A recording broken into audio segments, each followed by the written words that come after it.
What's up, everybody? Welcome to another episode of Coffee with Sledge. I am your host, the Metalhead Maniac Sledge. And if you're new to this channel, do me a favor, hit that subscribe button and that notification. This week we have somebody very special to my heart, somebody that I've known for 17 years. His name is Matt Gaines. He is the owner of MG Sports Supplements and is Chuck Liddell's best friend. We get into some pretty interesting stories since we've known myself, him, and Chuck for a while. So kick back, relax, grab a cup of coffee, and enjoy my chat with Matt Gaines from MG Sports Supplements. Your microphone's ridiculous. Your fucking microphone's ridiculous. Machine. That's not going to work either. Can I get it higher? I get it higher. I get it up higher. This is making me feel like I should. I don't know. No, I'm not That's not going to work. This thing's dumb. No, it's just going to. It's just. Anybody that's not into the joke isn't going to think it's funny. Well, I don't know. You're still having a hard time with that thing. Yeah, because like I said, if we were doing it. Explain this to me, okay, with the microphone, okay? Okay. MG Sports Supplements. Yes, sir. MG, my guy. Yes, Matt sir. Gaines. Yeah. No. What is it with you and not being able to hold a microphone? You know what? If we were doing it standing up, so you want to stand up? which is not really, but if we were, but if we were, I mean, you know, you've maybe seen or seen videos of it. Cole's been there and seen it. And all that. I mean, you know, the other night at the fights, I was like 5-6 hours up, Mike, and all that. Yeah. Because when you're standing and you're active, and you know, or if I was emceeing or hosting or you know whatever it may be, then it's just right there. It's all the time. It's all those. You know, I even watched a tutorial on it. Well, think of it that way. Think of it that way. Think of it that you're hosting right now. You're hosting me. You're hosting Coffee with Sledge. I saw a video where P. Diddy would shoot rubber bands or throw stuff at people if they would hold the mic like this because it looks cool. Yeah, I think we talked about that before. Yeah, This does not work. Yeah, it looks cool. At It sounds all. like crap. Sounds I like guess they would just throw absolute things at dog people. Just throw things at people on stage or the studio if they'd mess up. I would do that too. I would too. I think that's one of the funniest things I've heard. I kind of want to do that right now. Every time you Yeah. drop something, I kind of want to throw something at you. I kind of want to protect my nuts. Don't do that. A little bit, because just because you got accuracy. You got good accuracy, so that scares me a little bit. Maybe that might be my motivation right there.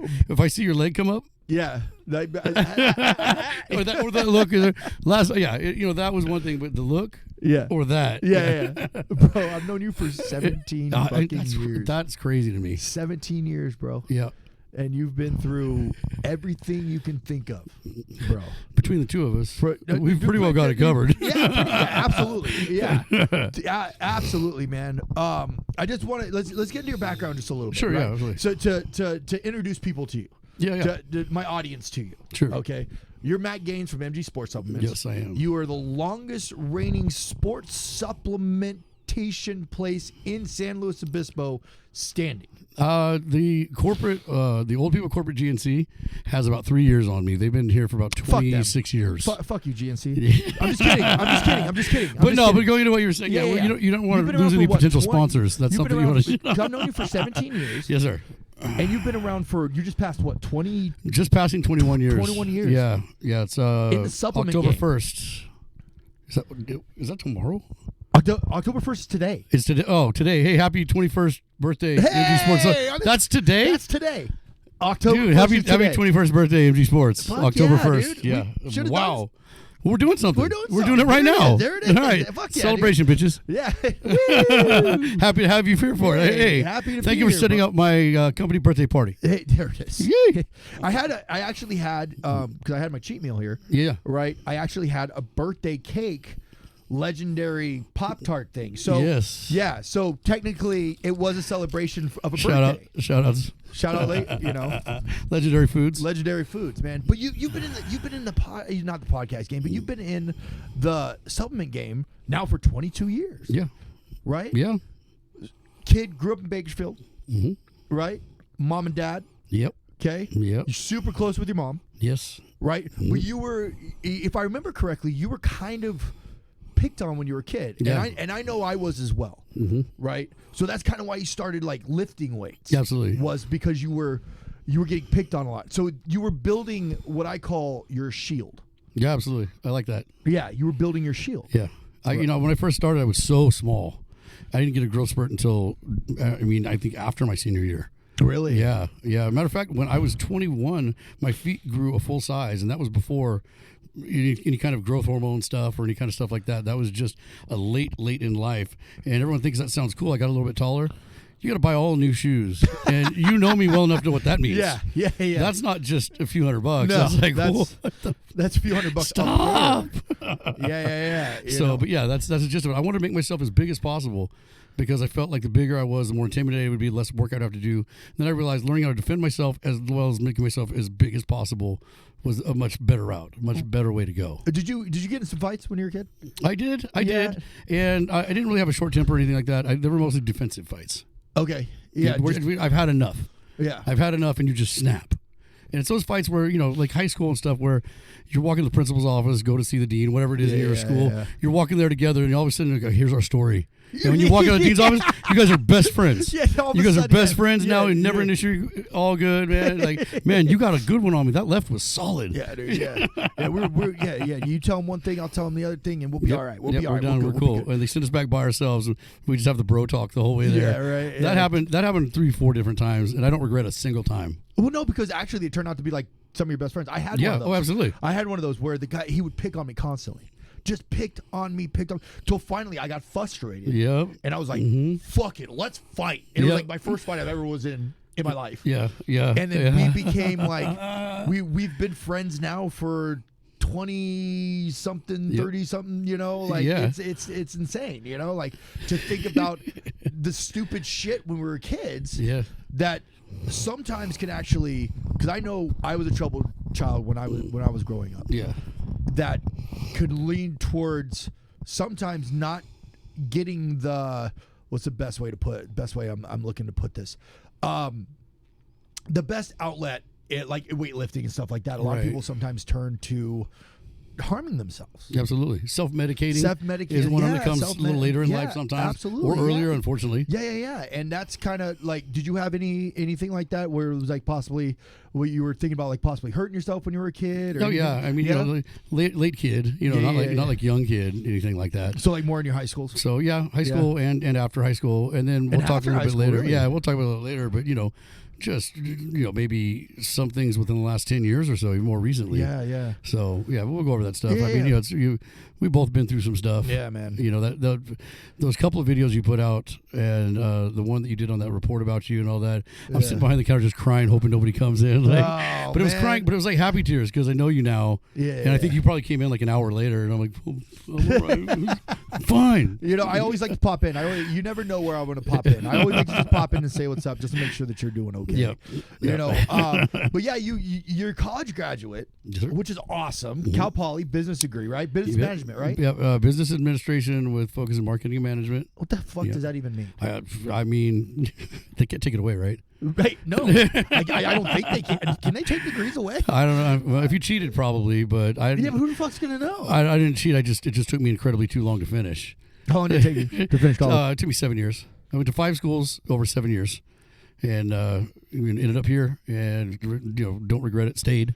Yeah, you've stayed in slow. I mean, that was the school thing. The shop was my senior project at Poly for 2 quarters, and I don't regret it. My dad, when I left San Luis, my dad went to Cal Poly, and graduated, became an accountant, CPA in Bakersfield. And the advice when I got accepted was, don't come back. And I thought, don't come back in a sense of, I don't have a place to come back to. And he's like, well, yeah, that too. Well, yeah.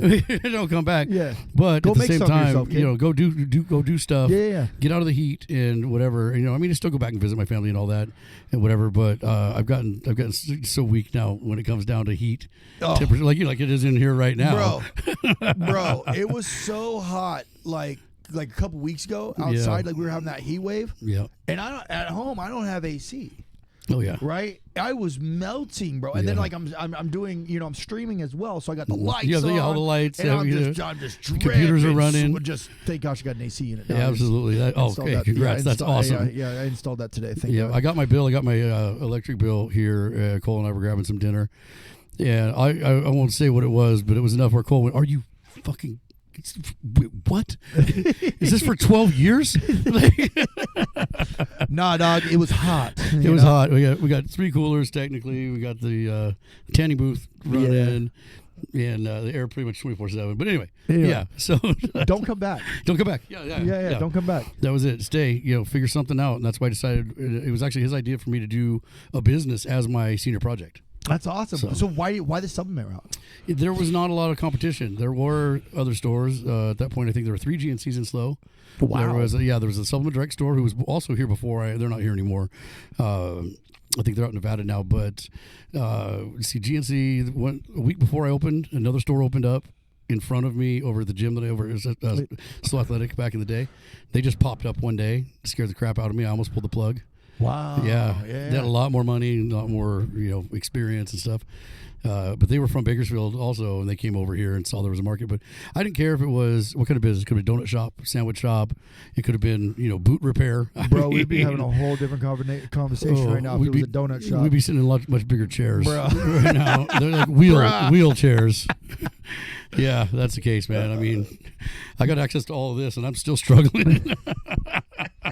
But like the supplements isn't something like I don't know. I would never think of that. Yeah. I would never think of myself because I'm an avid weightlifter. I like to lift weights, and I like to protein powders and all that other shit. I would have never. I don't know. I would have never thought, hey, I think I'm going to open up my own supplement store. Right, because there's so much that goes into it. A lot of people probably don't understand that. Right, that there's so much that goes into it. It seems so easy. Yeah, right. But you have so many different products that you have to carry, and that you have to cater to so many different people's needs. Yep. Yeah. Right. And even with distributors, it's basically one at a time. You've got to develop relationships, and this business is all about developing relationships.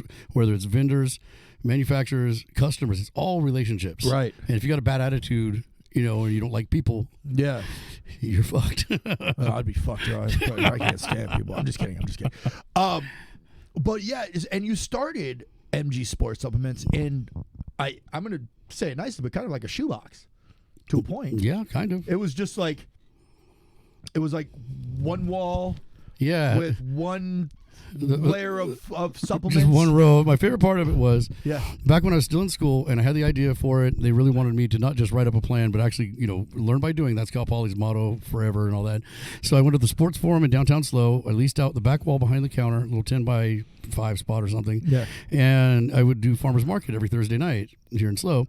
I started doing so well that the owner of the sports forum jacked up the rent enough to where the other guy was like, oh, he just wants to make it his own supplement store or make it an additional whatever. Yeah. So he's raising the rent for the 3rd or 4th time to like $3,000 or something, basically to get me out. I get it. And what were you selling at the farmers market? You were selling supplements? Yeah, it was supplements. It was Myoplex or Promax bars. Creatine was around. Stuff. A bunch of stuff. Some of it's actually still here. But mainly the grab and go quick things. Yeah. But I just needed something to get my foot in the door so that I could get a landlord to take me seriously.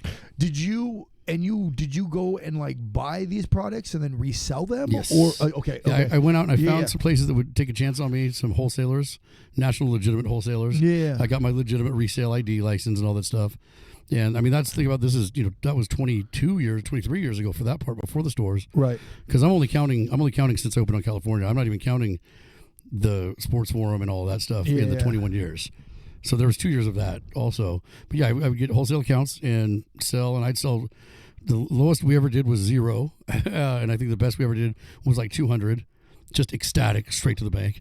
But anyway, so I moved over to California Boulevard, where we all met each other. Yep. And shout out to John Rossetti Company, commercial real estate.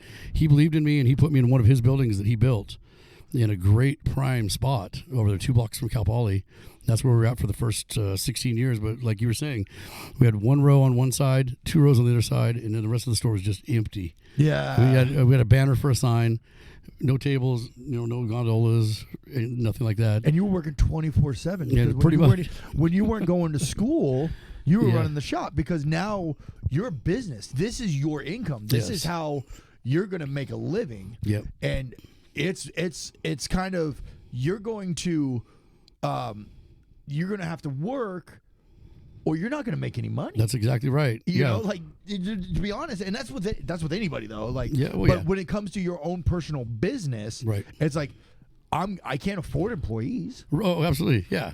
You know, Oh, so yeah. when I'm in school, I have to close doors, which now I'm possibly giving business to these other supplement shops. Yeah, correct. Right? Now there was something. There was something that you told me, which I thought was really, really fucking cool. Okay. Was Like something that separated you from the other supplement stores, that? Okay. right? Mm-hmm. That you carried. And Oh, the product yeah, that carried. Oh, okay, yeah, okay. Yeah. Yeah. And you were telling me about this because this is what really helped you out, kind of become, MG Sports Supplements and what we know today as one of the top supplement places in San Luis Obispo County. Yeah, it definitely took the business and my outlook to the next level for sure. But the version of it is, as I said, the shorter version of it. It was. We started out with a product called Betaline from EAS. It was an ephedra-based product before ephedra got banned. One day I got a phone call from the new CEO of EAS that made Betaline, and he said, "Hey, congratulations! You have 2 locations, and you're the second largest quantity seller of Betaline. How are you doing it? What are you doing? How much you selling it for?" And I was selling it at the time. I was selling it for just above what they were asking for it because I felt like it was underpriced. Now everything's super cheap and discounted. We don't do that anymore. Use promo code SLEDGE. There we Just go. kidding. Yes. Do. Oh, just kidding. Do that. it. Do that. No, but do Do it. that. Anyway, they announced that they're going to stop making it. Super bummed. Because Now at that what point did it was- what did that do? Now what was that? Okay, so you said it was ephedra. What was it called? It was like a thermogenic product, thermogenic fat burner product. Okay, So, but ephedra, what was it called? caffeine, What was it called? Betaline. Betaline. Yep. Okay, so what did betaline? Beta, yeah. What did betaline do? Beta antagonist, that kind of thing. Basically, it was a thermogenic. Anytime you hear that in the categories of these thermogenic fat burners, they're all basically the same concept. They're trying to increase your core temperature by a slight amount so you burn more calories during that time. So when you see people training with a hat and a hoodie on, there's so much heat released from the top of your head and all that. You want that heat. That's why you see professional athletes training that way. It's not just because they don't want people to talk to them. Partially it's that, but it's also That's the keeping the reason heat. why, Yeah, exactly. Just keep the heat from releasing, and you take that product and it cranks up your core temperature just ever so slightly. Yohimbe or Yohimbine HCl or all the new well, they're not new, but all the ones that people are discovering, rediscovering to crank the core temperature and all that. There's some real solid scientific evidence that that's going to increase your rate of actual fat burning fairly significantly. You still have to work out, you still have to eat right, obviously. There's no. It's not a magic pill. Exactly. I would be such a billionaire If it was a magic if there pill. was. I mean, don't get me wrong, they work very well, but you have to work. You Yeah. can't just take it and expect it to do something. Right now, that pill, because you said it had ephedra in it, Yes. and the FDA banned ephedra. Was it an addictive drug? No, not at all. No, there were just anecdotal things where somebody. There was one case about, I think it was a baseball player that was like 40 pounds overweight and was starving himself to make weight and was out in the field at 112 degrees and dehydrated and whatever, taking fat burners and pills. And I don't think ephedra was necessarily named as that, but probably because that was in almost everything at that point. Yeah. He had heat stroke and he died, and they were able to claim that as a death related to ephedra, but it was related to ephedra as much as it was related to body fat and dehydration and heat. And so in my opinion, my non-medical opinion, I think that guy was on his way out. Okay. Obviously, anyway. Yeah, especially if you're taking that much stuff. Yeah, dude. Like without water and fasting, heat, you're fasting, whatever it dude, was. Yeah, sooner or later, your heart, like, it just can't work that hard. absolutely. Yeah, And I mean, I'm sure ephedra didn't help. no. But ephedra is banned effectively by the FDA or whatever. It's gone now. Right. Essentially. Now, is ephedra one of those? And now I'm not a doctor. I just play one on TV. Yeah, same. Is it one of those drugs that like keeps you awake? Yeah. Okay, so since we're in a college town, Yeah. did the college kids come in here to get that? Not necessarily to cut fat, Right. but to Studying. stay awake and study. Yeah, the some of the more savvy companies would market it that way because Adderall wasn't a thing back then. So it wasn't people addicted to Adderall and all that. Yeah. This was more, I mean, it's a stimulant the same way. You stay up longer, some people concentrate better. And so it was definitely being marketed that way. It was also used like I always use the brand Truckers Love It or whatever at the gas stations or whatever. Yeah. I don't know if that was high caffeine but there were a bunch of them out there that were just little round ephedra pills. Yep. And it just, to those out there that don't know, those little round ephedrine pills are what was used as one of the options of making meth. Oh. Now the ones we sold, EAS, Betagen, Beta, that was ephedra, and that is an herb. It's a plant, and it's two not different things then. Cannot be made into meth. Okay, so okay. The stuff we sold couldn't be turned into anything but what it was. Oh, okay. Well, that's good. Yeah, yeah. That, You know, then I could really see why it would be banned. Yeah. I was like, I don't want you to selling meth. Dude, that's But fucked up. moving forward to that part where I got a phone call that they're discontinuing Yeah. it, and I was shocked because I was going to lose about 30% of my income. How much? You know, How much was talked that? about 30% of income, man. That's a huge cut. Yeah, we were looking at about 10 grand per store or whatever, 20 grand total. And you had two stores. Like, in the two stores here. During that time, it was here in Isla Vista, Santa Barbara area, and it was devastating. Because there was great margin on it. People loved it. It worked. Yeah. And so we had to create a product that would be comparable. So we took Synephrine out instead of ephedra. Synephrine is ephedra's chemical cousin. It's not quite as strong, but it's an excellent fat burner. Plus the yohimbine, all that caffeine, some very mild herbal diuretics. So you'd lose a little bit of water weight in the first week. Yeah. Get you motivated, keep you going. It's a safer product. We still have it to this day. It's still here. We actually have 6 or 7 different forms of it. Wow. At this point, we have nighttime forms. Anyway, Now you came up with this? Yeah. You came up with the formula? yeah, I worked with a couple of people to develop it. I had the ideas of it, and then we had the chemists at our disposal out of a place in Pennsylvania. Out of a laboratory out there that would say that'd be fantastic, but that's beyond the threshold of human intake of this or that or whatever. Yeah. So they had the scientists there, the chemists there, to say this is good, this is whatever, and sort of give us the safety of it. Plus, insurance. You got to have insurance on everything all around. And some of the formulas they came up with were this will get you jacked out of your mind, but you're not going to lose any weight because it's too much of a good thing, and your body's going to start fighting it. Ah. And so we kept within the realm of all of that stuff, and we sold more Thermoline, the new one from the Shocker Nutrition brand that we came up with. We sold more of that, but we didn't sell more of it because necessarily of a greater formula, but it was because it was around longer. So, since you opened up 2 stores, right? Yeah. You're in San Luis Obispo, and then you were in Isla Vista, Correct. and you come up with this new fat-burning drug, Yeah. right? Supplement. But Supplement, right? Yeah. Sorry, I didn't mean to call it a drug, but supplement. Just the legality of it. Yeah, all. no drugs. No drugs. Say no to drugs, kids. You have to brand it, right? Yes. So then you come up with Shocker, Yeah. correct? Yeah. Shocker actually gets credit. My buddy DJ Jinho Kim, I think the DJ got dropped off a long time ago, but yeah, my good friend Jinho Kim came up with it. We were joking around in the shop one day, and I started thinking, what if? That'd be funny. It's just going to be one product we're going to sell here in our stores.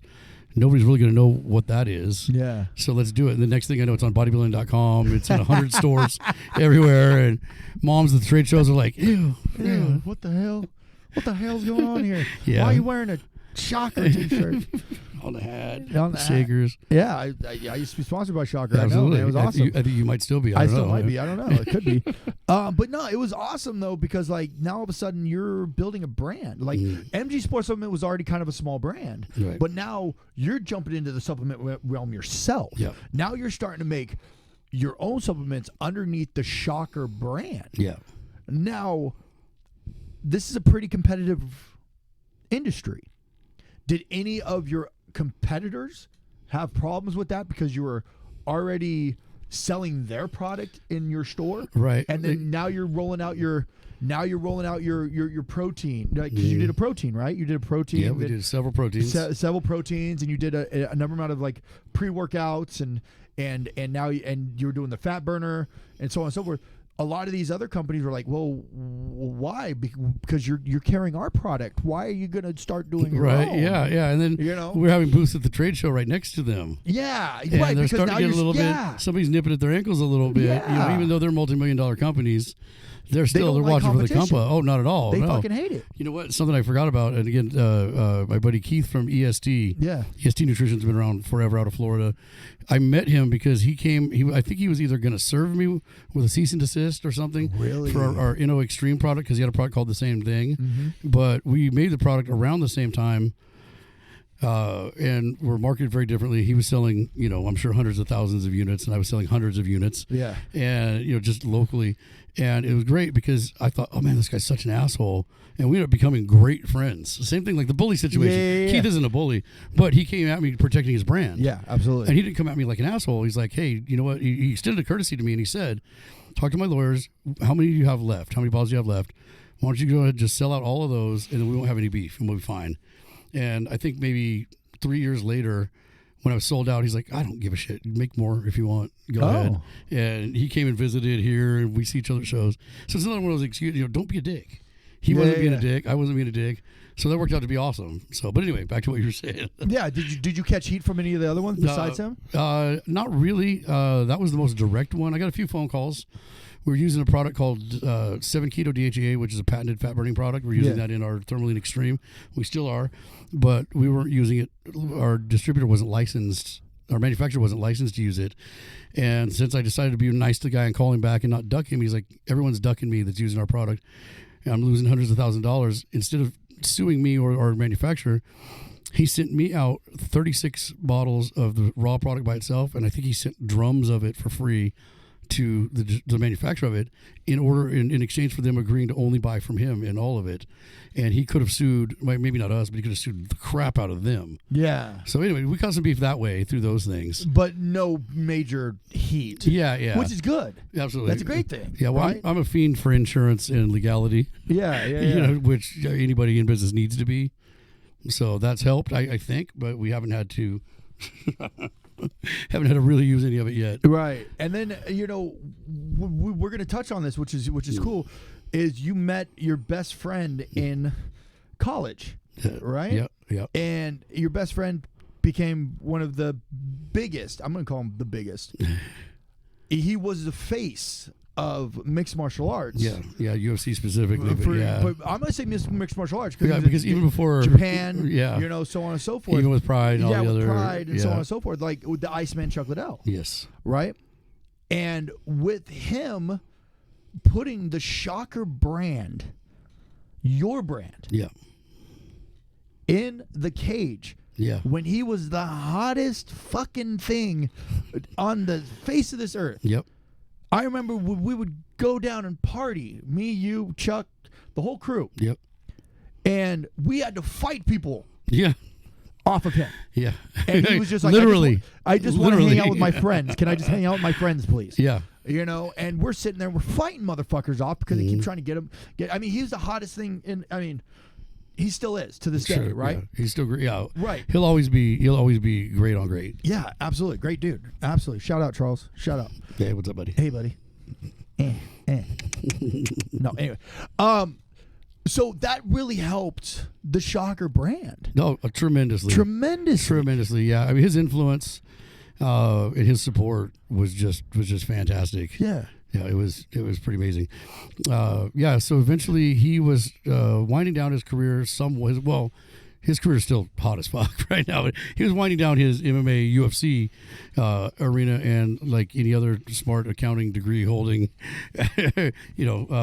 or business degree holding person does, as they're starting to realize they want to live a certain lifestyle and they need to come up with some additional revenue sources. And he had his clothing brands. He had supplement companies that he was sponsored by, but he never had his own supplement company that he owned. And he came to me about helping him to create Ultimate Iceman supplements.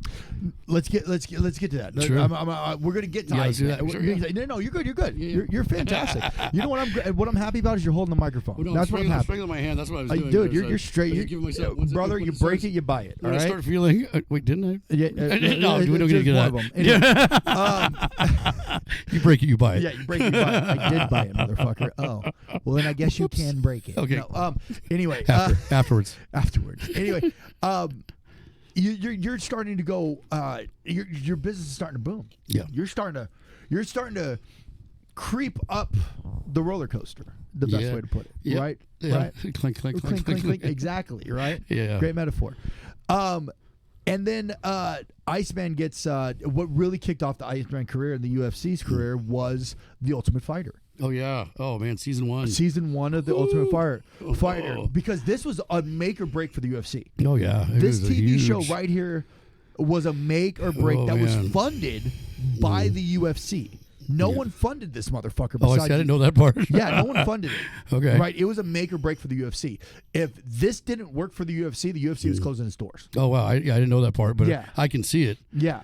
This was a make or break, and they just got lucky that Spike TV decided to open. Yeah, that's awesome. Spike TV was like, okay, I guess we'll put it on. And it became the hottest fucking thing. It's less of a risk when you factor in Dana and the Fertitta brothers and everybody that with their history in business and understanding the sport. I mean, it sure was a huge risk. But what a great risk to take. Dude, great risk. What a reward. Yeah. Oh man. Jeez, now they're every weekend they're throwing fights. And you look at what season 1 was with Forrest and Stephan Bonner, Rashad.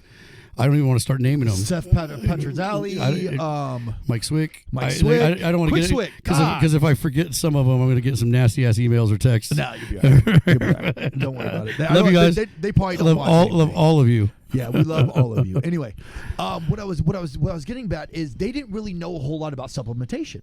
Yeah, that's right. That's correct. You didn't really know. So Chuck asked you. Yeah.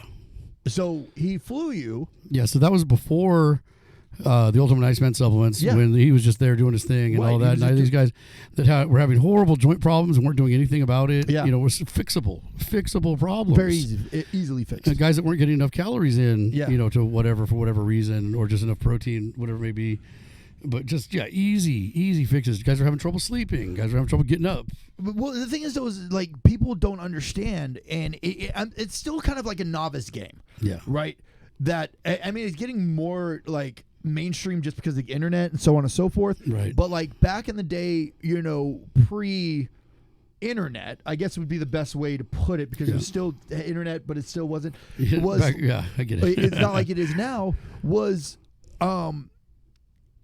Supplements were very generic to people. Yeah. They didn't know. They didn't know you had to have unless you're watching Arnold's fucking VHS. You know what I'm saying? Like, you didn't understand that you need to have a certain amount of protein. You need to have a certain amount of carbs. You need to have a certain amount of fats. You need to proper sleep. And I'm still learning to this day. Like, I'm still very novice at it. Like different, proteins and what's good, what's not good, and so on and so forth. And when you're a pro athlete like these guys in the UFC, they need to know that, which they have their own people now, which is great. Yeah, but it was a long time coming. But they didn't, and they came to you. Yeah.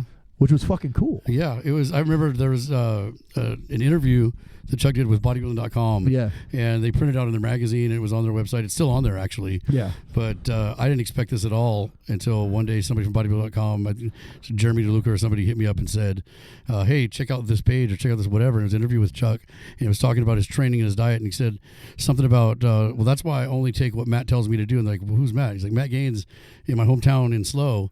MG Sports Supplements, and he's in my room an hour before every fight, rationing out my supplements, for the entire weekend that we're there. But very specifically, right after my pre-fight meal, Matt's bringing me little Dixie cups of my handfuls or whatever of the supplements that he was taking, and I got people just harassing me. What's he taking? What's he taking? Oh shit! Doctor, patient privilege. Yeah, right. Yeah. That kind of stuff. Yeah. Because now everybody wants to know what the Iceman's taking because everybody wants to be the Iceman. Yeah. Yeah. So fuck it. Why not make his own brand, right? Yeah, exactly. It was common sense. It was just common sense. Why not? I think one of the reasons he came to me is because he's such a loyal person. Yeah. He could have gone around me. Sometimes the companies that he was sponsored with, I usually didn't recognize them at all because they were just a cash grab company trying to get a celebrity. Zion and Sports. So they had. Boy, did I touch on one there. They had, this little companies had their thing or whatever. But he really didn't have any say in it and whatever. Yeah. But he came to me and like I said about the loyalty and all that is, I think instead of doing his own supplement company, which he could have done, he could have hired a number of consultants or whatever to do it for him. Like you said, there's a game changer financially. So instead of going to Shocker where he doesn't get the money he's looking for, then he does his own, but he brings me in. So he's not stepping on my toes, and I'm getting paid well for the consulting, designing, everything of the products and all that. And so he worked me hard. I did that. There were a couple other employees behind the scenes that did a great job with some, finances and some other stuff or whatever. but the rest of it was all me. And it was, from packaging to design to product creation to testing, evaluations, everything. Yeah. So that's insane, man. After the second year, I went to him. This is not something public, but after the first year, we had a 1-year contract. And so after the first year coming into the second, I told him I didn't want to do it anymore because it was cutting into my own supplement store business where we go out and open up stores for other people in the country. It was cutting into Shocker Nutrition time because his brand was growing so fast. So you were on top of doing your business on MG Sports Supplements, right? And at this time, you had how many locations? Let's see. During the Chuck time, I think I was running 3 locations. 3 locations? It might have been 4. It might have been, yeah. Oh, wow. You know what? I'm looking at where the products were. Yeah. On the shelves, and we had our 4 main stores was during that time. Yeah. I was getting spread too thin. Yeah. And he said, so are you done? Are you over it? And I said, I'm not over it. I just don't have enough time to run these stores and do all this. And I said, because, I'm not complaining. You paid me incredibly well, but I need more. And so I need to get my own income from, these stores and retail. Anyway, whatever. Point being, he said, listen, I like the way things are going and I don't really have to do very much for this. And I don't want to give it up because it is profitable within the first year. And he says, why don't I just double what you're getting right now? And we can talk about that. And I said, yeah, right? Yeah. I'm sorry, sir. I have no more words. Yeah. Hey, that's about how I felt. Yeah. Because I remember saying, well, I don't know if I need that much of a whatever. And he's like, no, because I want you to take this seriously. This is not a buddy move. This is, you're going to continue to work your ass off. Yeah. And so he said, hang on 1 second. And I was like, hang on, I got to go. And he's like, hang on. And he went into his office at the house and cut me a check for the whole year salary right there on the spot. Can you tell me what that was? I cannot. Can you give me a ballpark? Low 6? Yeah. Low 6 figures? It was very, very generous for me at the time. Yeah, it was what more money than I probably will ever make in my life. It was more than people doing my job for major companies were getting in a year. Holy shit! I'll say that for sure. Okay, so now you're part of the Iceman brand, right? You are the man behind the Iceman. Behind the man. Behind the man. On all of the products that we made. Oh, hey, here's some shocker. Basically, what it on the back of every Ultimate Iceman product is said Ultimate Iceman Supplements is a division of Shocker Nutrition. Yeah. Which at the time in supplements, Shocker Nutrition carried more clout. We were already well on bodybuilding.com, a couple other websites, and in all of our stores that we opened. And so in order to, a lot of people saw that Chuck was sponsored by other supplement companies, 6, 7 of them for an energy drink. There was an Ephedra product called Black Ice, which was a great product that he was with them for a little while, just endorsement wise. Yeah. And so, people were thinking, same thing as anytime a celebrity of any kind jumps out of their realm into something else, actor, singer, athlete, supplement company, whatever, they're skeptical. So we put that on there. And that was what allowed us to get into Europa. They weren't even interested in the very beginning. Europa, for people that don't know, is the largest supplement distributor, I think, in the world. Definitely in the U.S., for sure. And I was talking to one of the owners, and he said, I don't necessarily see the demand, but if you pull the trigger, you want me to do this, we'll do this, which is a huge compliment to me. Wait, you're telling me one of the biggest supplement distribution companies in the world didn't want to fuck with Chuck Liddell? Because it wasn't tried and true. It's hard to get into them. A lot of companies, first-year companies, it's almost unheard of to get into them because they do so much. They need to make sure that you've got your finances, they make sure you have your insurance, that the products are great, that your customer service is intact. If you sign up with Europa and they sell, there's a story that Eric Hillman told me about a really prominent supplement company from a really prominent bodybuilder that he said you don't want to come to me, you don't want to bring your products to me because we're going to make you do terms, and by the time 30 days or 60 days is up, once we're sold out, we need another $3 million worth of product or whatever the number was, and you don't have it, we're going to drop you. I don't care who you are. Wow. This is business. And they're not being dicks. They're being the guy that said that was actually grateful because he went and got his funding, and that happened. And without his funding, they would have folded. And now they're huge. So he said, best advice I ever got was when Europa Sports told me no. So now since you're Europa, you got the Iceman brand now because of Shocker, right? Yeah, but although Shocker wasn't part of Europa because the advice that I got was that if you don't have millions, liquid, don't go to Europa. And one day, one of my reps came over and he was just happy and giddy. And he's like, Gaines, we finally did it. We just had our meeting. We're picking up Shocker. And I was like, ooh, I got some bad news for you. Brother. Like, haven't you come out to our offices like 6 times begging for this for like 8 years? And the second we say maybe yes, you say, no, never mind, I'm not into it. It's not just plain hard to get. So with that being said, what happened with Iceman? Like, what happened with the brand? Well, it's the analogy, the too many chiefs, not enough Indians. I'm sure that's not politically correct at this point for some stupid reason. I don't know. Too many chefs in the kitchen. We'll go with that one. My buddy Jay will give me the green light. But yeah, too many chefs. Yeah. Too many cooks.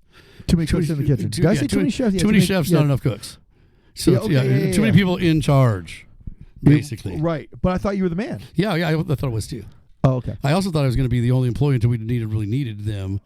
But you know it is when you start a business and you got people around you that feel like they're entitled to things and whatever, and so they start, well, you know, I need some money too. Why can't I do the books? Or how come I can do this? I can do all the bookings, or I can do this and this and this. Yeah. And then as soon as, because none of them ever had any experience in doing all that, so I'm doing their jobs too, except for some of the accounting and stuff. I will give credit. It wasn't all me. Yeah.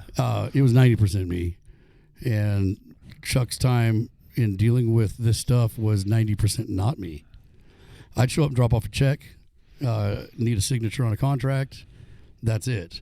I'm not, well, how much can we spend on our hotel room to this and whatever, while he's 20 minutes from getting in the ring. Right.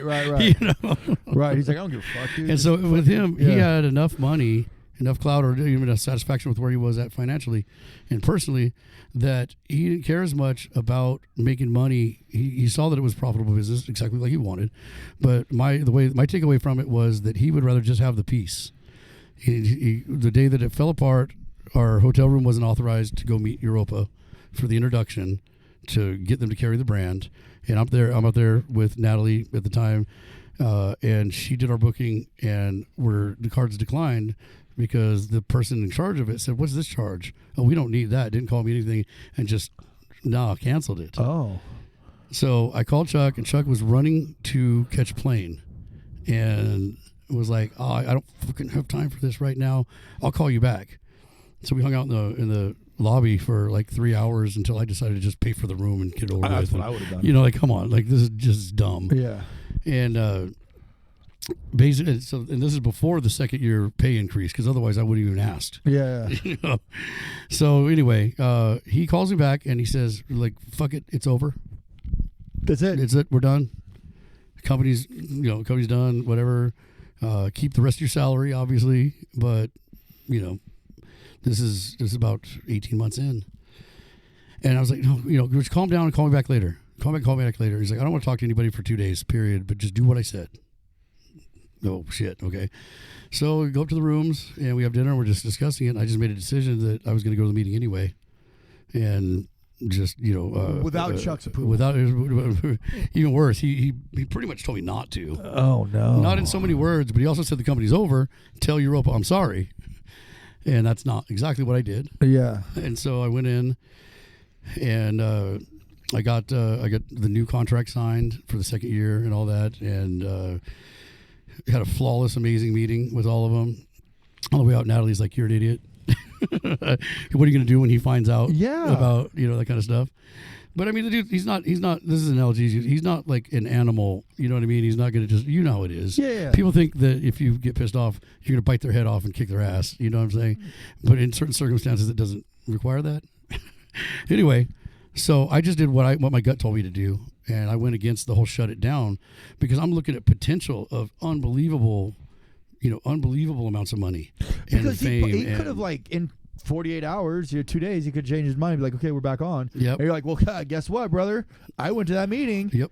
And we're fucking rocking. We're on it. And the other thing, too, from a more selfish standpoint, not just the money or whatever, was that I have a great relationship with them. At the same time, I'm opening up all of our stores, and I'm going to go in there and I put my name on the line for him, for the brand, whatever. Remember, they didn't even want to carry it until I vouched for it. Yeah. So I show up to their meeting, or I don't even show up to their meeting, and I'm already across the street in a hotel from their facility.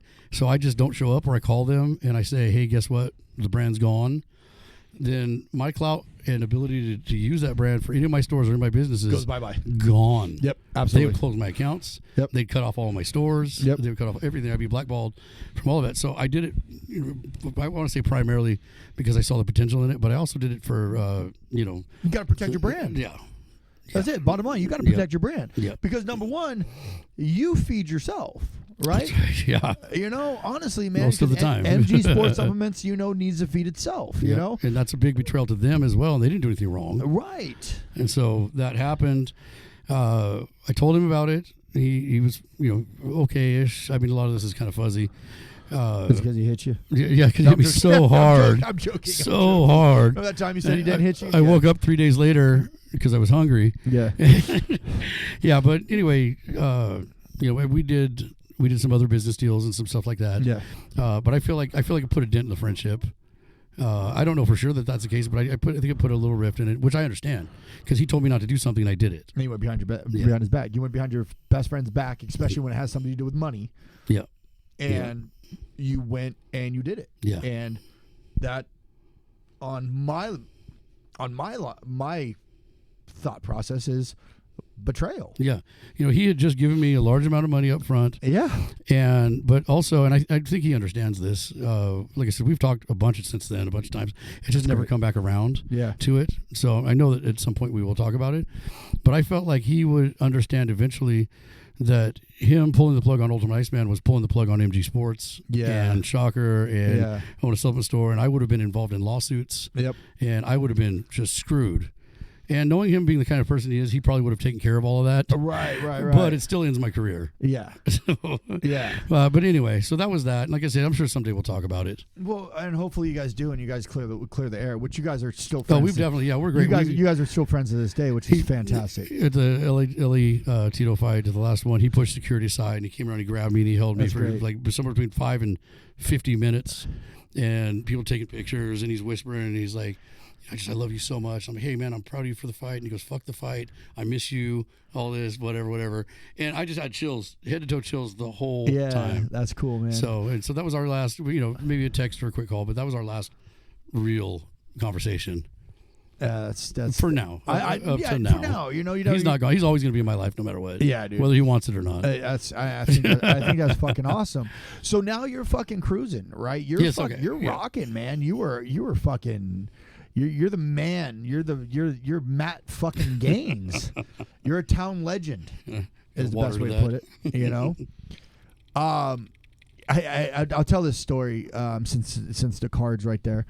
I was really prop. Yeah, I was bartending one night, and you walked in with the entourage, and you go and you're like, "I'm buying drinks for everybody." Bro. I'm like, "All right, Matt." And you throw this fucking black card on the fucking table. Oh yeah, is that our sound effect? And yeah, that was the sound effect. Yeah, and I went to pick this thing up, and I was like, "Oh my god, this thing's heavy as fuck." Because like if you look at a normal credit card, it's just a piece of plastic. It's not fucking heavy at all. Yeah. I mean, you got the fucking American Express black card with no limit. Brother, essentially, yeah. You could go and buy a fucking Lamborghini on this damn thing. Speaking of Lamborghinis, we've cruised in Chuck's a couple times. Just going out there, and his the UFC Ferrari and the UFC Ferrari. and the Hummer. Yeah, we did. Yeah, we did. Yeah, we cruised down the street in that motherfucker. Yes. At like 4 a.m, hammered. Anyway, I mean, I was totally sober, but we all were. Yeah. Yeah. But no, it was just one of those things where it was just like, I was like, what the fuck? And you have no limit, right? So now you're on a total different level than a lot of people. You're cruising, bro. Like you're fucking rocking and rolling, right? You're in the easy millionaire club. Well, maybe scraping the surface, not necessarily easy, but yeah, I mean, more than I have ever had, and doing it the way that somebody that should know better does it. Yeah, but it was nice. I mean, not plural millions or anything like that, but because of a lot nice house, cars, girls, so on and so forth, right? Yeah, that was fun. Yeah, but then you had 7 stores, right? 6, 7. At one time. It was 7 at one point, including the partnerships and all that. Yep. I really only count the main 4, but yeah. Right. Yeah, exactly. Okay. On top of you were doing you were doing seminars as well, right? Yeah. For opening up for the Own a Supplement Store company. Own a Supplement Store company, which was you were telling people, which you're still doing to this day, Yes. is you were I don't want to say give me, but kind of invest X amount of dollars, right. and in X amount of days, we'll have a supplement store for you with product and so on and so forth. You just can't call it MG Sports. Right. You can call it whatever the fuck else you want. Right. Exactly. Right. And then you give them over the phone, the relationship just doesn't end there. Like you give it over the phone advice if they need advice and like consultations and so on and so forth. Right. So that was another big part of your income as well. Yeah, absolutely. And that one was, and I'll just give you the advantage, the example of the one that we're reopening right now. I mean, it's never been closed. Yeah. We just did one out in Lake Havasu not that long ago. They're killing it. But it's slowed down since just personal stuff like we're going to talk about is come across. But like the example most recently during that time is the same thing it is now.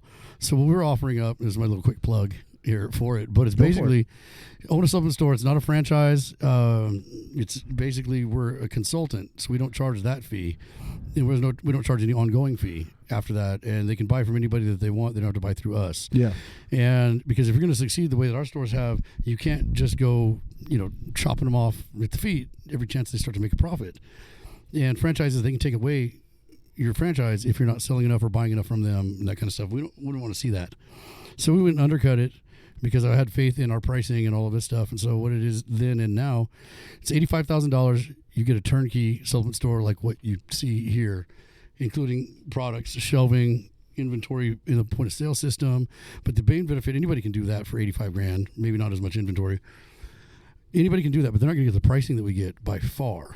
And anybody can put up their own shelves and program their own point of sale system or whatever, but they're not going to get what we have, what we offer. So they're going to be gone, and if we're saving them X amount of percent, they're going to pay off their business within. We've seen less than a year, on average 2 years, that they're profitable.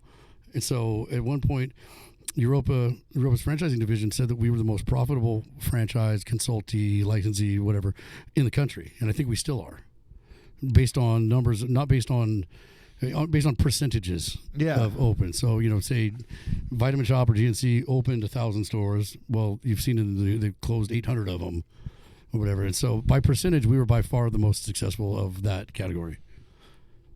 So put down 50,000 and then I give you 50,000 CAD. I give you 50,000 in a check right now. Here's 50,000. Yep. I want Sledge Nutrition. Yep. Perfect. Open it. We'll have it done for you in 21 days.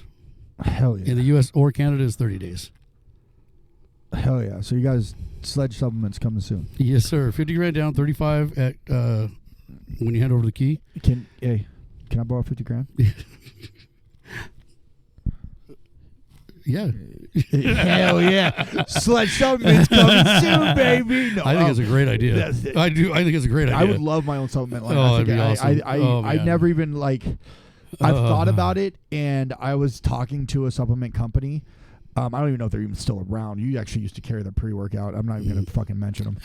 Got it. Yeah. And we were talking about doing the Sledge pre-workout. Yeah. And I was like, fuck yeah, dude. Like, because I love cherry. Like, cherry or lime, right? Yeah, I'm like, let's do a cherry lime one. You know, let's and call it like the sledgehammer or whatever the fuck you call it, right? Can I use it? And it just never happened, so I would love to make that happen. I'm just saying. Well, we can do that. Yeah, and I mean that's just a product. And I want the caffeine to be like 700 milligrams. Oh, jeez. Well, depending on how much your insurance would be, we can definitely do a supplement product and all of that for way less than 85 grand. Yeah, yeah. So it's going to be like 700 milligrams, quarter of a scoop. So you full scoop, smaller scoop. Yeah. So if you full scoop that. Well, just understand. Just for you're gonna get a little legality, bit of the jitters. Just for legality, we'll give you quarter scoops. Yeah. We're just gonna get and you can't sue us. Yeah, good luck. Good luck with that one. Yeah, you can't sue us. I got maybe in a company I can refer you to. Can't be Shocker. No. We're gonna pass on that. Well, shit. There goes my 50 grand. Anyway, we're gonna find a way. All right. So anyway, man, you're rocking and you're fucking rolling, right? You're fucking cruising, right? Yeah. Let me ask you a question. Let's get into the fucking brass tacks here. I know how you're stretching out right now because you already know the hard question's coming, right? Coming. Right? You're at the peak of the fucking roller coaster, brother. You're getting ready. There's only one way to go. Yeah. And you can't go up no more. Tick, tick, tick, tick, tick. You got to go down. Yep. Okay? And you went down kind of hard. You crashed hard. Oh, yeah. Brother. Lost my house. Yeah. Which, by the way, not to be a douchebag, it was a rental house. It doesn't matter. Lost a nice house. both of my cars, which were paid for. Yeah. And I was in major douchebag mode. I look back now and it's it's embarrassing. You drive past my house, right over by Slow High. I had 2 black Escalades backed into the driveway, into the 2-story house and all of that. And had a 2.5-car garage, which had a bunch of supplements and leftover stuff full in there. A couple tanning booths, stuff like that. So anyway, yeah. So that's where I was at the time. Yeah. So what happened? How did you go from riches to? I'm gonna call a spade, bro. Yeah, it's fine. That's why I'm on this show. But to broke. Mm-hmm. Yeah. Oh, because yeah. you were broke. You were beyond broke. Beyond broke. Like you were in debt. Yeah.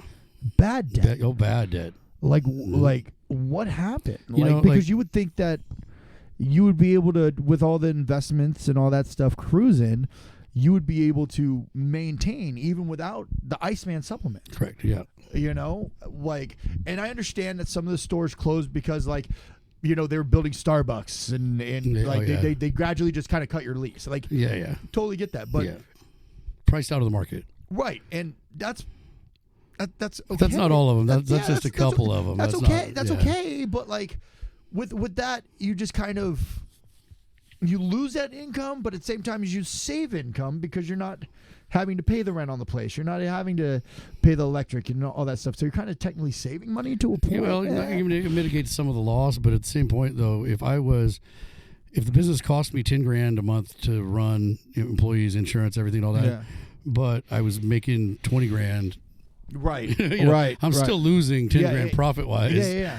Overall, which is still kicking the nuts. So what happened? What was the big turn to all of a sudden go from riches to no riches? To no riches. To hungry. To hunger. Hungry and fat. What the? I don't know. How do you get hungry and fat? I hope I can't teach you. But that was a lot of things that were coming around. Even the rumor mill and all that.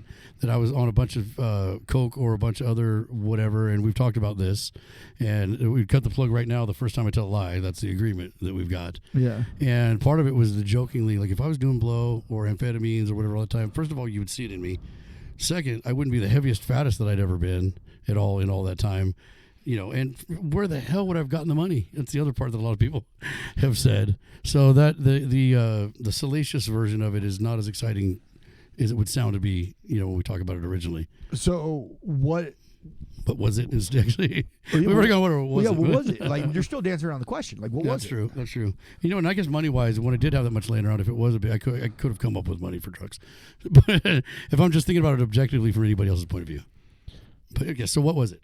I don't know. That's what I'm asking. All right, so basically, I started to get into a deep depression and anxiety to where I was agoraphobic. I wouldn't even go out to check the mail to my mailbox, which was 12 feet out. Why? What happened? I can't explain it. I can't explain. Just it's like trying to explain anxiety. And I know you've experienced with all of that. So just all of a sudden, one day you just woke up and was like, I can't go outside. Yeah, and it's one of those things where a lot of people think with anxiety there are various levels, and it's a matter of okay, I can't go outside because it's uncomfortable. I can't go outside because I feel like I'll pass out, or I feel like something horrible is going to happen. Well, I'm just going to play dumb here. Were you keeping your body up at all? Were you working out? Were you eating properly? Were any of that? So here's a turning point for it. Yeah, I was. Let's get to it. Like you said, top of the game, right? Yeah. And I was emceeing a fashion show or something like that. And I'm coming up to the mic, and the girl reaches to bring me up or whatever. And I'd been doing fasting, and I'd been doing interval cardio, but I was in such a rush, being late everywhere at the time, that my knee gave out, but my ankle was planted. My ankle just snapped. So snapped. You broke your fucking ankle on stage? Climbing onto the stage. Climbing on.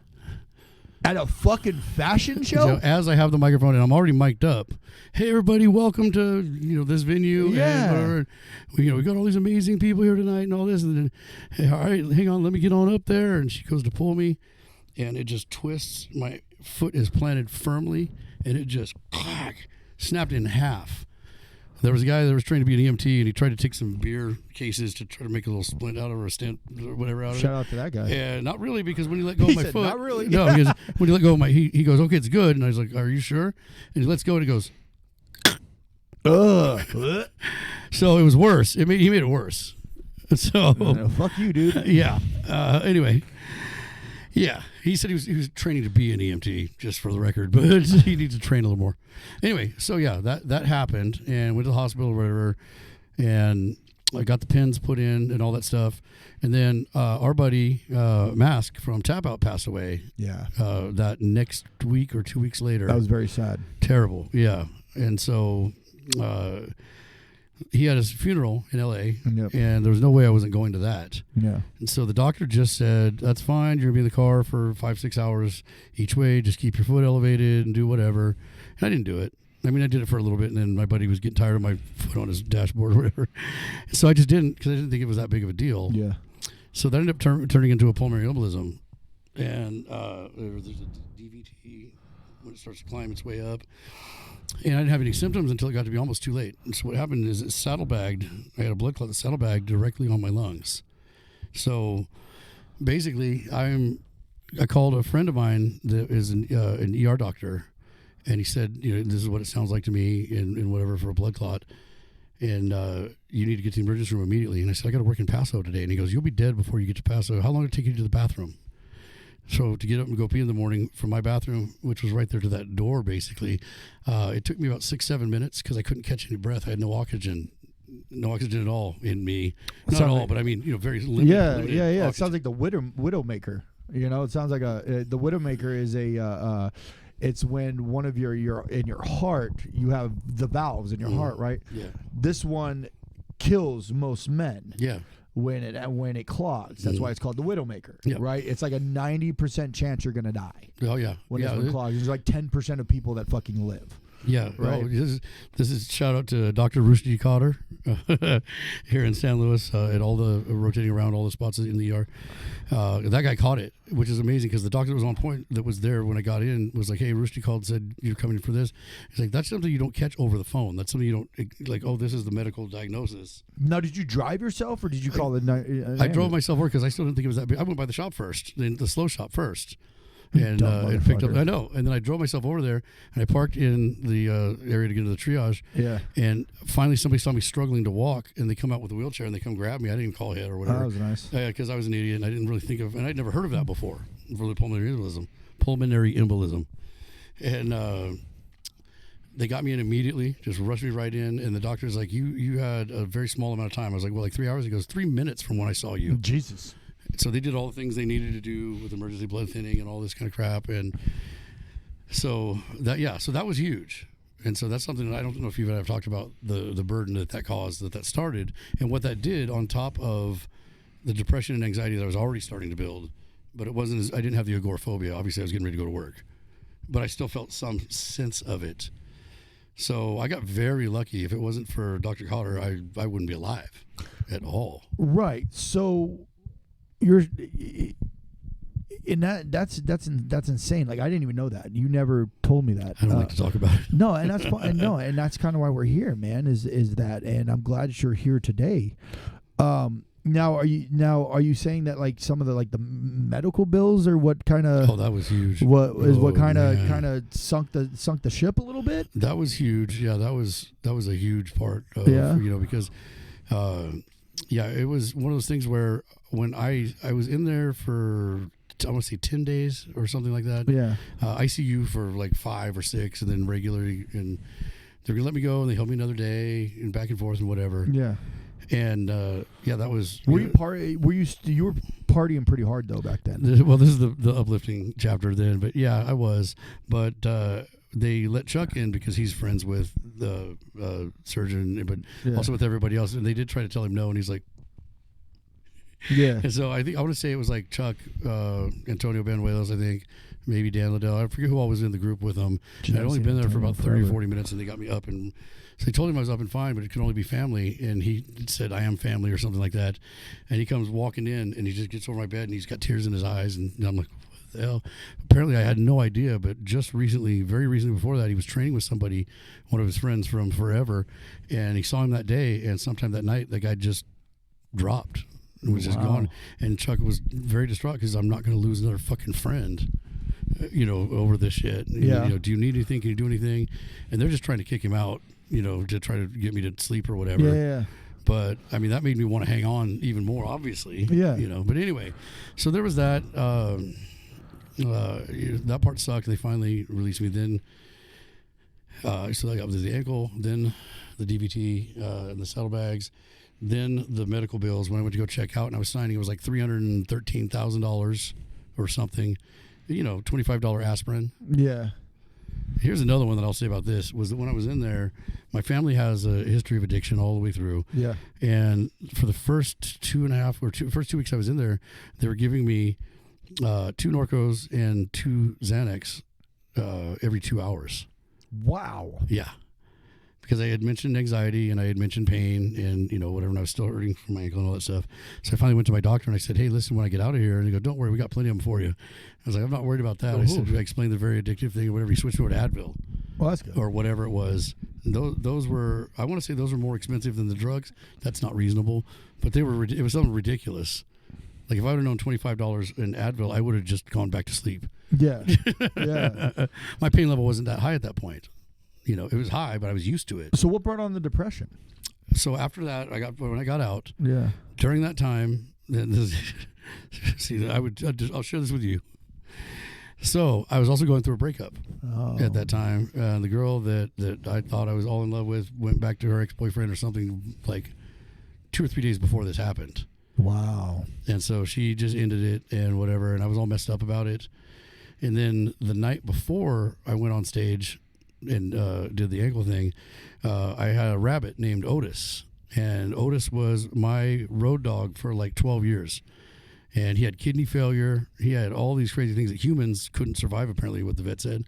He was every time I didn't take him out of the house or anything, but as soon as I'm home, he's right up to me. We're asleep on the couch together. When it's time to go to bed, he wants to go to bed. Anyway, I go on to that forever. Yeah.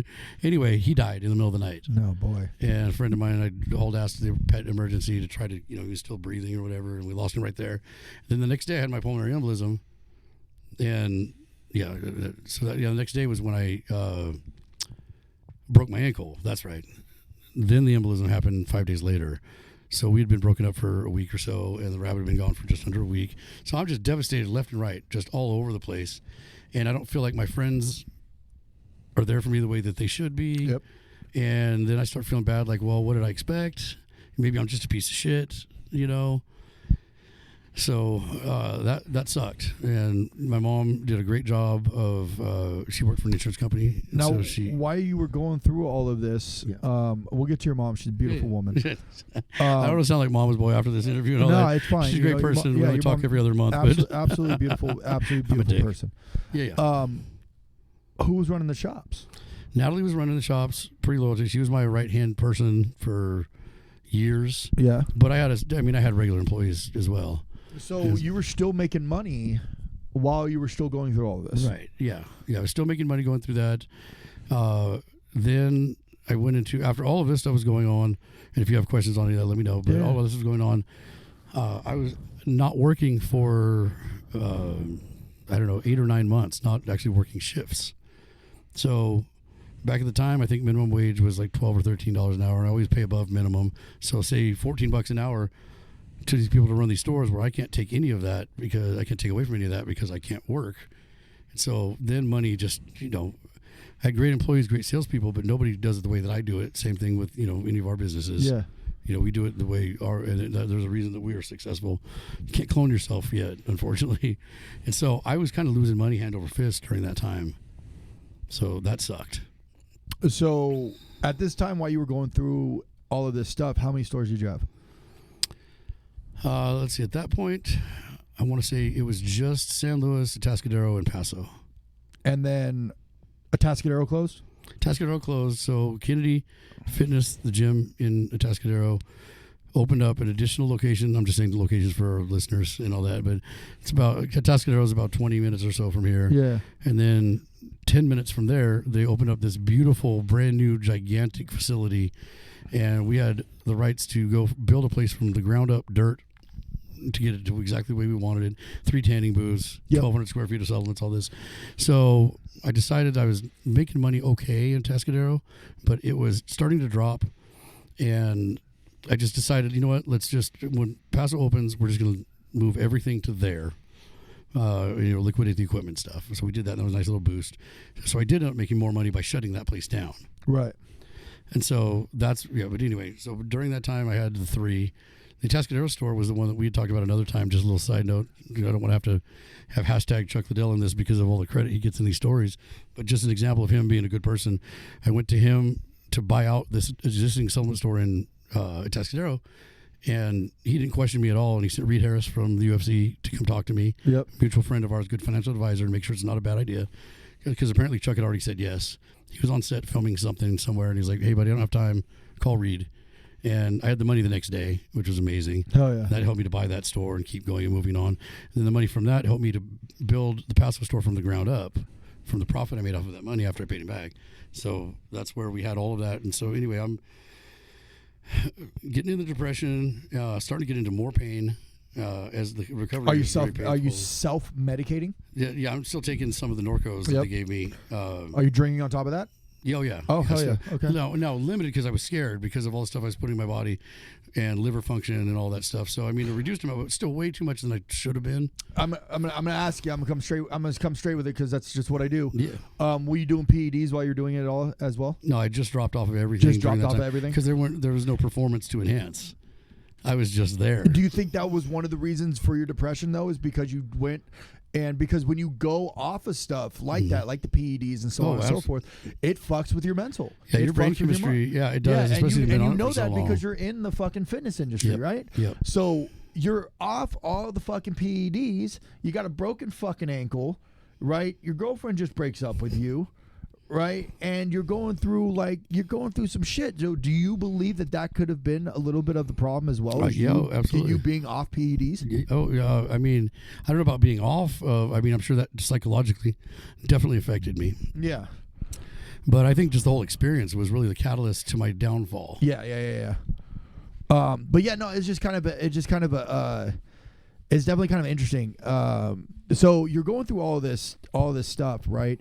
And you get rid of Atascadero, you buy Paso Robles, right? So now you went from 7 stores now to 2 stores, right? Paso, which is about 30 minutes away. Yeah, correct. To San Luis Obispo. Now, Paso somehow goes bye-bye. Yeah, I sold that. I sold that. Right. A friend of mine sold. He sold one of his companies for a ridiculous amount of money. Great job to him. Yeah. But he needed to do an exchange, like a tax exchange, where you need to buy another property, another business, or whatever, so that you don't get taxed on your income from the sale of the other business or whatever. So he went around buying businesses, and he made me an offer on Paso, but Paso was not for sale. So I turned down the first offer. I said, "Man, I'm making that in a year already right now, and it's already doing better than the slow store based on demographic, because Paso is X amount of whatever. It's a much larger population. Yeah, and there's no college, so it's not seasonal like we are here. Right. So anyway, that was that's the status. That's where we were. But so you went.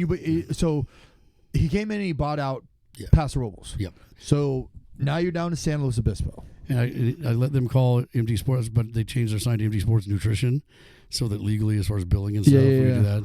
I think he paid me an extra $15 or $20 because he wanted to use, since we're in the same county, we could double up, go to J. Carroll, shout out Josh, and get MD Sports shirts done with both of our locations on the back. Cost him half the money and whatever. So I let him do that because I trusted him, and he didn't screw me over or anything. Well, that's good. Yeah, but not on that anyway. But he just he didn't want to run the business the way I ran it. Yeah, and so the trajectory of how I was running it, I won't get into the details of what they did because it's boring.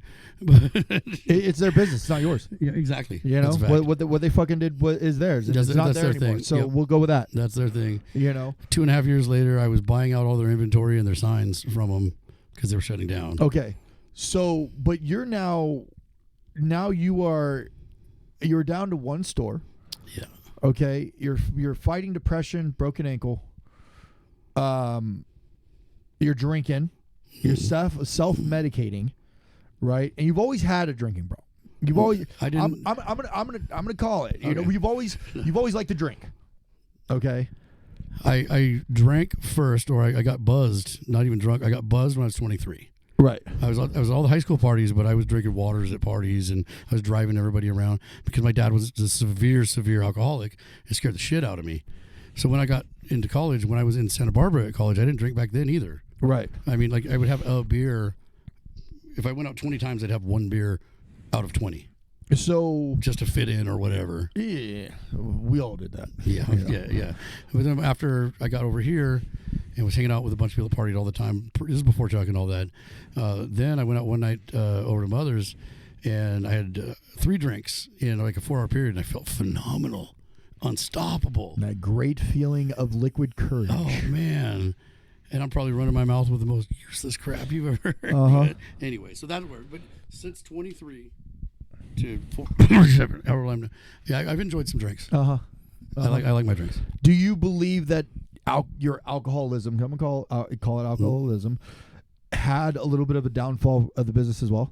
Oh, I'm sure, certainly. Absolutely. Yeah, certainly. Yeah. That all comes in with self-medicating to where, it wasn't to where I would get drunk, and if I was working the Paso store, I wouldn't just not go, and I wouldn't go drunk or whatever, but I'd go hungover just feeling like crap. But I wouldn't let it be a detriment to, all that. That came later. Okay, so let's get to it. That's later. Okay, we're at later. Okay, so you're depressed. The girl left you, so on and so forth. Right?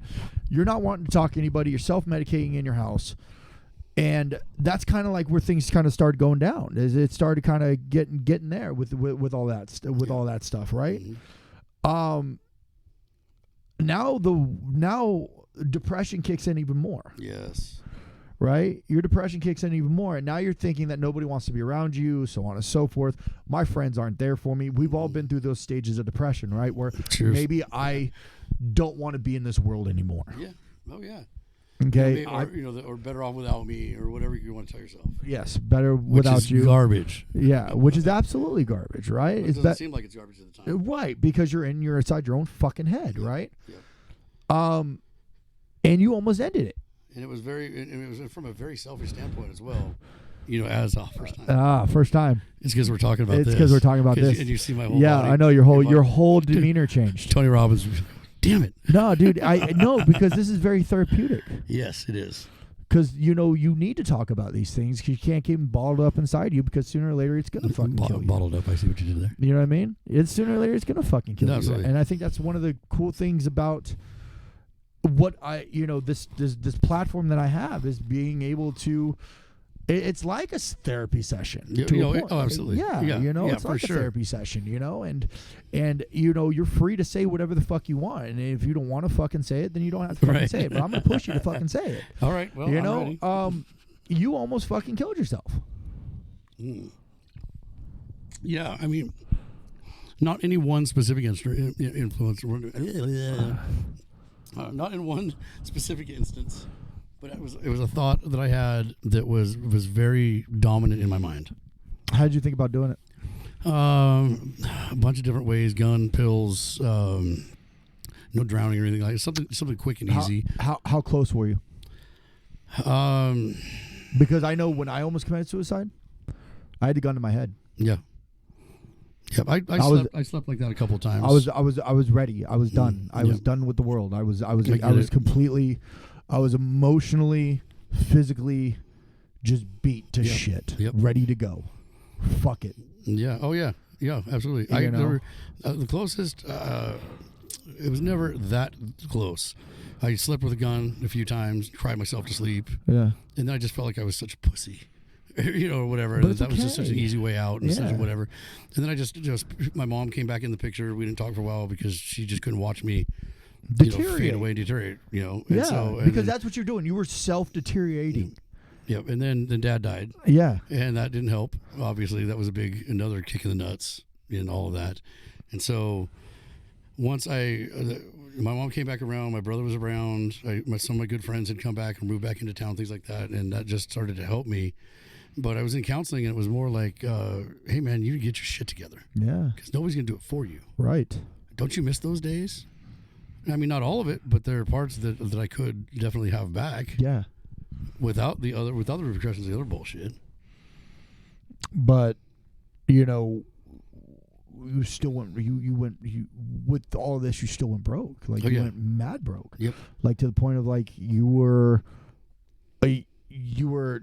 living in your shop. Let's just call it what it was. 1,000%. Yeah. You know, you were hiding. You were hiding to a point. You know, you lost your house. You lost everything due to your depression and due to spending money you didn't have. Yeah, that's right. And hiding is a great way to put it, because I was hiding in my house in the times where I did just stop going to work altogether. Yeah. Because I still had enough money that I could pay people to work for me. Yeah. And have the shop more than covered and have no missing links or hours. But that only lasts so long. So I did that for as long as I could. Then I realized I still had money. I was just dumb, embarrassing things. I stayed a month out at Dolphin Bay, and just because I'd lost I didn't lose. The owner stopped paying the mortgage, so the bank took the house. Okay. Not for me, but for the owner. Which is why I still had enough money to go stay out at Dolphin Bay at $400 a night or whatever. I was looking around. I was trying to find something that I liked, not something that was reasonable. And then I stayed there so long and started dicking around so much and paying other people all this. Like, oh, wait a minute. The house I'm looking for, I can't afford that anymore. Eye opener. Right? And then that went on so long that it started to fuck up my credit. So now what I can attain for a house is not available to me anymore. There it is. So then at a certain point, I got to the point where I couldn't get a motel or whatever, get a cheap spot without diving deeper into my credit cards or whatever. So at the shop, I had a couch, and I was like, well, screw it. I'm going to save $100 tonight. Oh, that was cool. Save another $100 tonight. The next thing I know, I'm going through futon after futon, air mattress after air mattress, and just self-medicating and self-sabotaging. Yeah. Is really, we should focus on that. That's self-sabotaging was a big part. Yeah, so you self-sabotage yourself to the point of you went broke. Yeah. And that is the ride was over. Yeah. It pretty much like the ride was over. The big money Matt. Yeah. And it's funny because when the ride is over, you really truly find out who your friends are. Absolutely. 100%. It's who really fucking sticks by you. It's not like the ride was over. It's not like the train didn't keep going. The train just kicks people off that aren't on that level anymore. And then you see all of your friends still out there doing it and all of this stuff and whatever. And it's like you never existed. Yeah.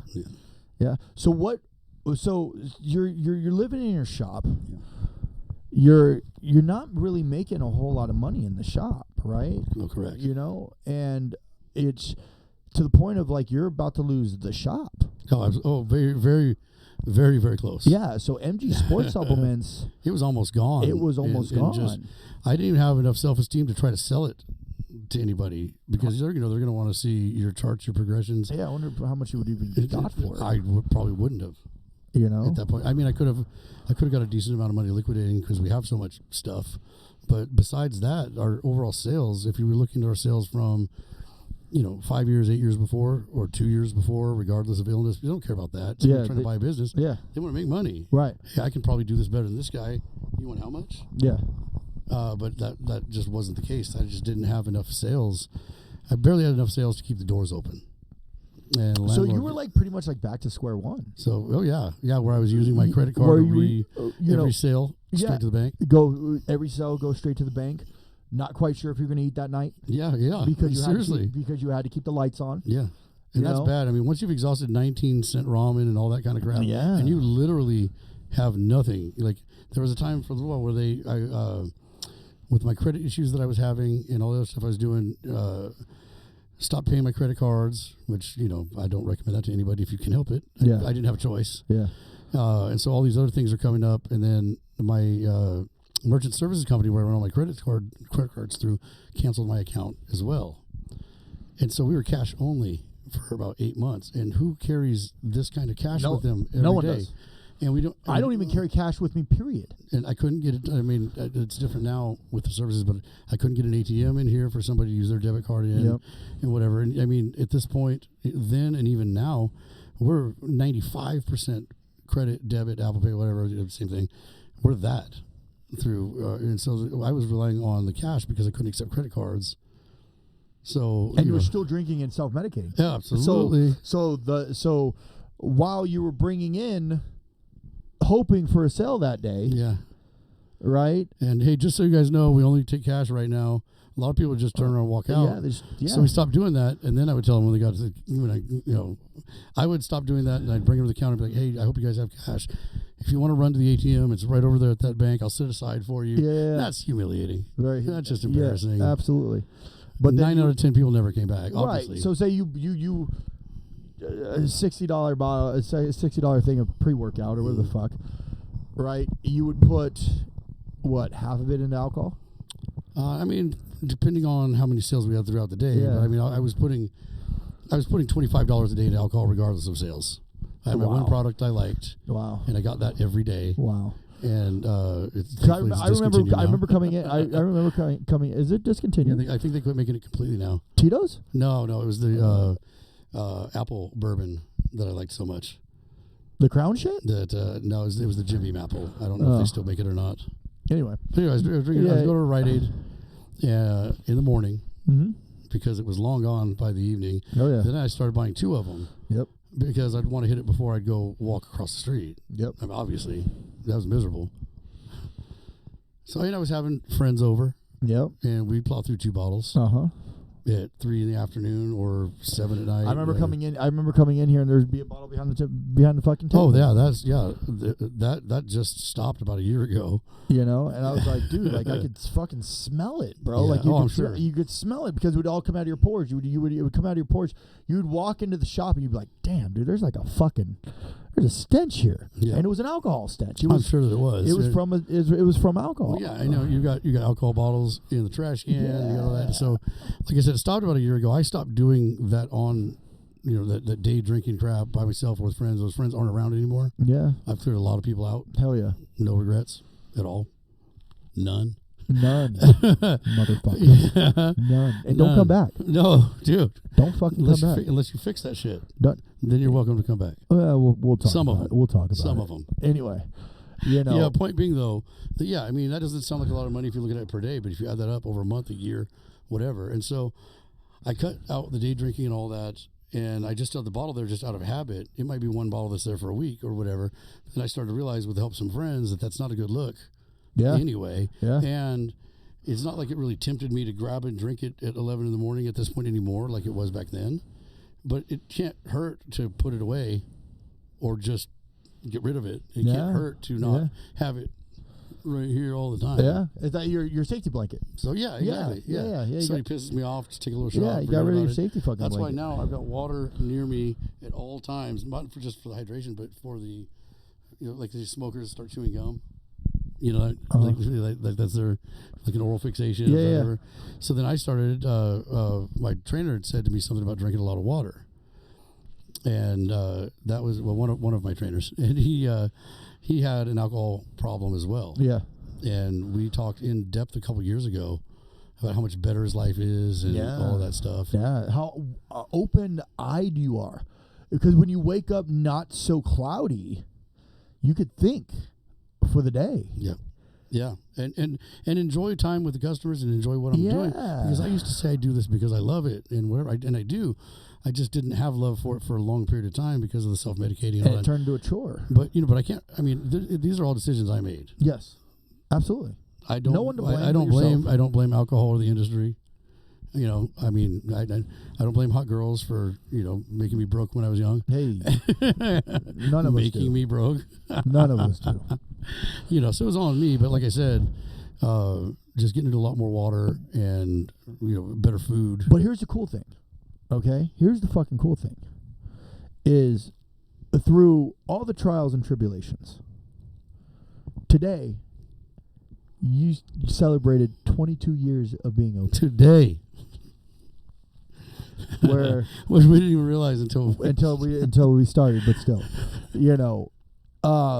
that you went through so much shit to the point of like you were getting ready to sell the place or liquidate or whatever. Just be done. You know, and if you would have done that, I can almost guarantee you wouldn't be here. I didn't have anywhere to go. You wouldn't be here. You would not be here. We would not be having, number one, having this conversation, and number two, I probably wouldn't know where you are. Yeah, well, because I would never have asked or reached out. You know, because your self-esteem is gone.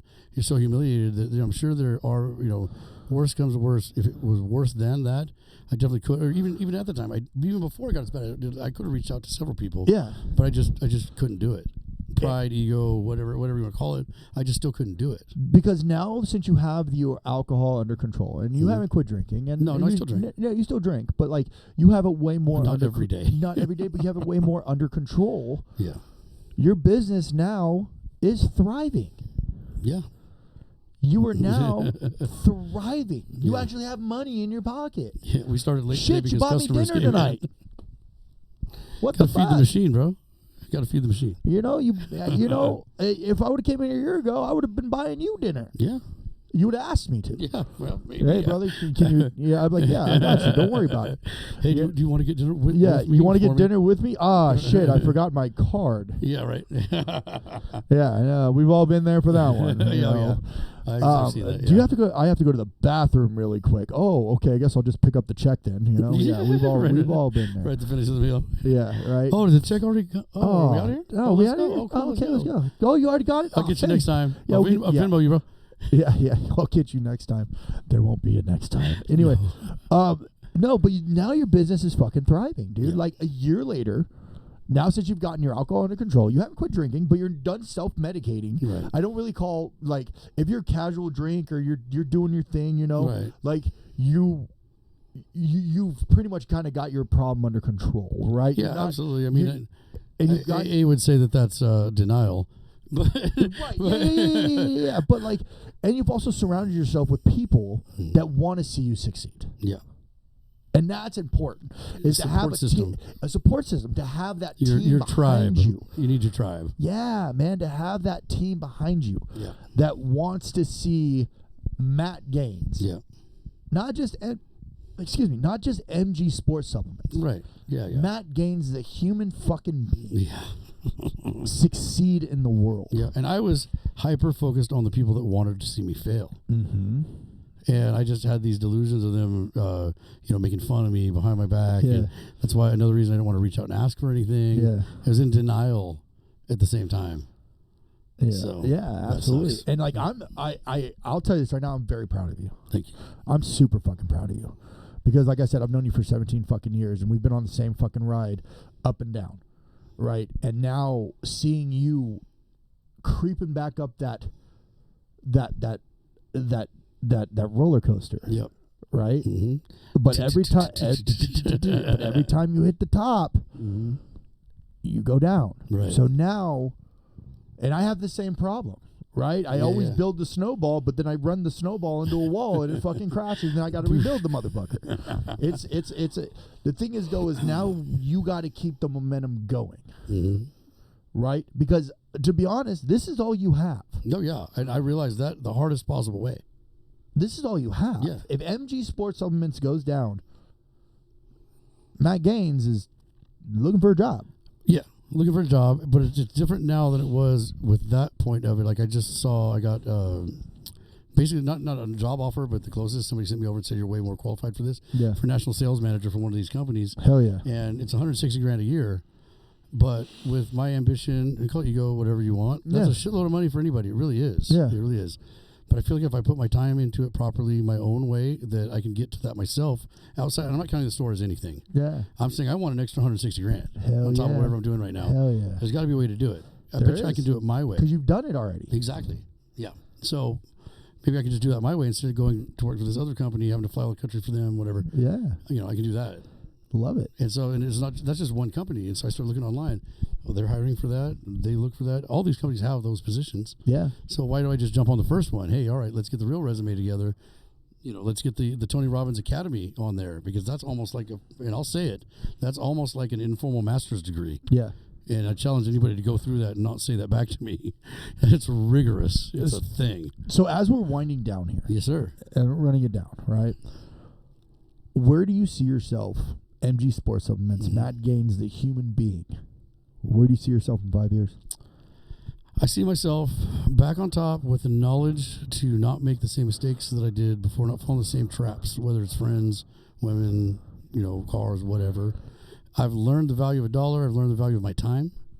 So I don't know exactly where I'll be or what I'll be doing. Something in supplements, I'm sure. Yeah. I'm positive of that. Still passionate about this very much. Still learning as much as I can. Still growing. And I want to continue on that trajectory. I mean, in 5 years and beyond. I don't plan on retiring unless I have to. Fuck yeah. And when you love what you do, retiring sounds like force. It sounds awful. If you love what you do, you're not really working. Oh yeah, that's you know a fact. what I mean? I mean, you hear it all the time. People are like blah blah blah. It's a fact. It's fact. Yeah. I love what I do, and I don't even consider it working. It's not. Yeah, I mean, it is. It's not. Yeah. I feel the same way. I don't wake up in the morning and go fuck anymore like I used to. Yeah. Now I'll just get up. I mean, I don't get up super early, but when I do get up, I'm happy to be up and blessed to be able to do. I'm happy to be able to come to work. Yeah. I like it. My customers come in, and I give them the best experience that they're going to have that day, guaranteed. Fuck yeah. Fuck yeah, Matt, thank you. Thank you for your time, bro. Yeah, this is right. Fucking awesome. All right, bud. And there you go. My conversation with Matt Gaines, the owner of MG Sports Supplements and Shocker Nutrition. If you like what you have heard, make sure you guys hit that subscribe button. And if you would like to follow Matt Gaines and MG Sports Supplements, I will put all of the links right down in the description below. And don't forget to follow me on Twitch, twitch.tv/sledge805. I'm live Monday through Friday at 10:30 Pacific Daylight Time. I'll see you next time. Cheers.